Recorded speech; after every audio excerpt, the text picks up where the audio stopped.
তো তার বাবা যেহেতু শাকিব খান, সেই অনুপাতে তো জয় মুস্তাফিজ। গুঞ্জন ছিল, গুঞ্জন চলছে, জয়ের বোন লাগবেই, এমনটাই এবার বললেন ঢালিউড কুইন অপু বিশ্বাস। আবার যেন গুঞ্জন সত্যি হয়ে সত্যি প্রেগনেন্ট হলেন ঢালিউড কুইন অপু বিশ্বাস।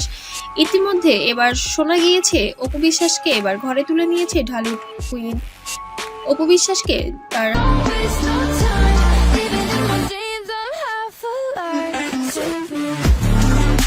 স্বামী সাকিব খান। সে অবশ্য প্রাক্তন স্বামী হলেও এবার যেন তার বর্তমান স্বামী হয়ে জীবনে আবার ফিরে এসেছে নতুন করে। 2025 সালে যেন নতুন করে জীবনযাপন শুরু করেছেন এই দম্পতি। বিয়েটা কোথায় ঘটলো? বিয়েটা সাকিবের বাসায় একটা শুক্রবার। এটা হচ্ছে গিয়ে আমাদের সন্তানের জন্য সে হয়তো বা রানীর মতো আসবে, কিন্তু সেও দেখি চাকরানির মতো আসবে। সাকিব খান হলেও এবার এক হয়েছেন তারা।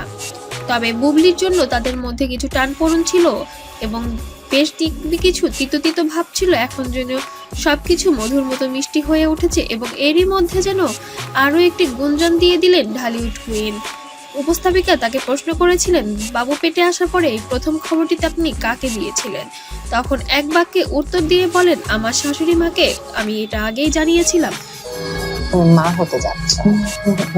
প্রথম নিউজটা কাকে? আমার শাশুড়ি মা জেনেছে আগে। সাকিবের মা সবসময় চেত তাদের সংসারে একটি নতুন মানুষ আসুক এবং সে আবারও এমনটাই একটি ইচ্ছা প্রকাশ করেছেন আমার কাছে।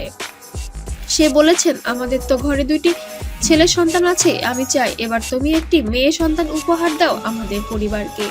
আমাদের পরিবারে যেন আরেকটি মেয়ে হয়ে গেছে। আমার অপু বিশ্বাসকে দিয়ে সে একবার দেখা আমার সাথে করেছে, ছবিটাও তুলেছে, সেখানেও কিন্তু সে বলেছে এর আগমনের খুবই প্রয়োজন এবং তোমাদের সংসার সুন্দর এবং সুসংগঠিত হবে এই মেয়ের মাধ্যমে। অপু, তোমার কাছে আমার শেষবারের মতো আবদার, তুমি সাকিবের সাথে কথা বলে আমাকে একটি নাতির মুখ দেখাবে এবার, এমনটাই আবদার করেছে এবার অপু বিশ্বাসের কাছে। আমাকে অনেক সময় অনেকে সংসার ভাঙার জন্য দায়ী করা হয়।